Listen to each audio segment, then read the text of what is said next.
visto dagli Stati Uniti d'America, perché abbiamo un motivo in più per vedere che negli Stati Uniti d'America non vanno avanti gli inceneritori, ma vanno avanti queste pratiche, anche a livello legislativo. But we also have good news from industry. We heard from the introduction.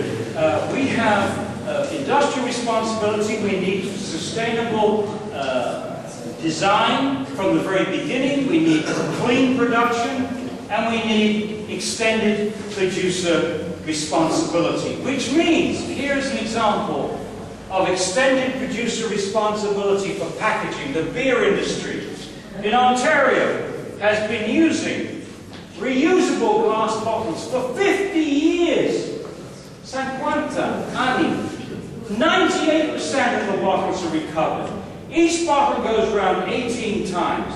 It's saving the company money, it's creating 2,000 jobs, and it's no cost to the community. Zero waste for 50 years from industry. And then also in Europe, the Xerox Corporation is recovering old copy machines from 16 different countries, takes them to huge warehouses in the Netherlands, strips them down. 95% of the materials are being recovered, and this is saving the company $76 million a year.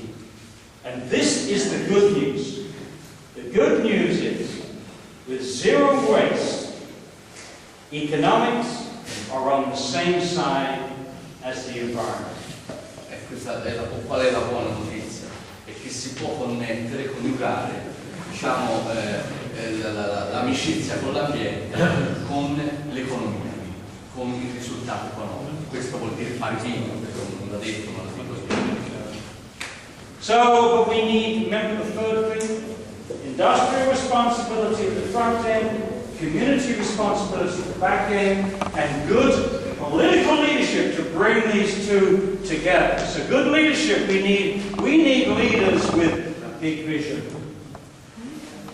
with imagination, and who don't treat the citizens as the enemy, and who are not boring. Noiosi, inceneritori, noiosi, discarica, noiosi. The trouble with noiosi people is they think with the wrong end of their bodies. They're back-end thinkers. And a back-end thinker comes home. The picture's gone here. There's an overflowing bottles up here. Cioè qui ci dovrebbe essere un'immagine con una vasca. Arriva un signore a casa, trova che la vasca sta traboccando. So this back-end thinker gets a cup and tries to empty it. Allora prende il pensatore con la parte sbagliata, prende una tazza e cerca di svuotare la vasca. It's not fast enough. So he gets a bucket. Allora non è sufficiente, prende un secchio, ma non Still not fast enough. So he gets a foot pump. una pompa a pedale, ma non è sufficiente. Still not fast enough. So he gets an electric pump. Poi si perfeziona, usa la pompa elettrica, ma non va bene. At this point, his wife comes home. Oh, his wife comes home. Oh dear. His wife comes home, and she switches off the tap.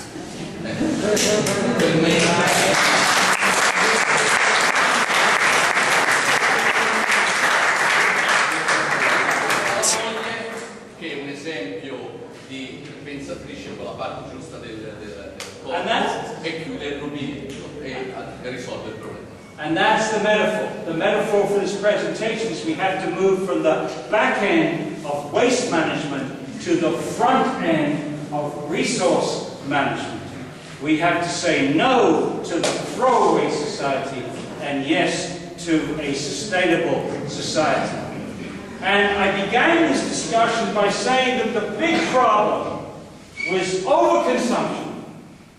And overconsumption is building your life around a whole series of objects.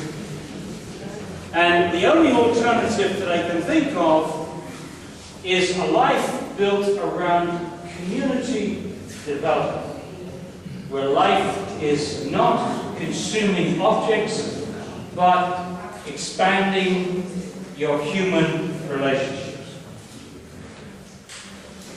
Now, when I began my activism in the United States, I was a graduate PhD program in biochemistry in the 1960s, and I was at Cornell University, and I got overwhelmed by the Vietnam Peace Movement. E lui quando cominciò, quando lui è inglese, andò negli Stati Uniti e cominciò a occuparsi di questioni sociali nel momento della guerra del Vietnam. And we had a wonderful slogan, make love, not war.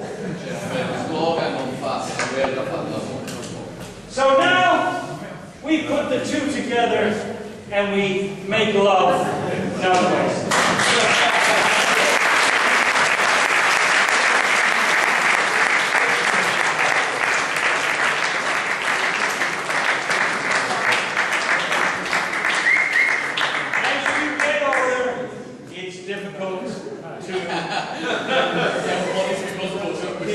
Making love, and so I have to lower expectations, make friends.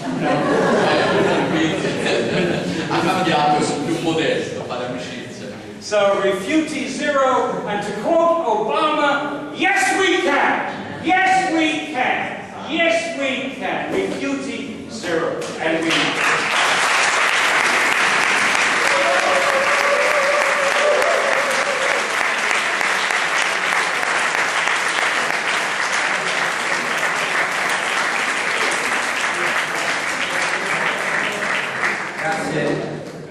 Grazie professor Bone.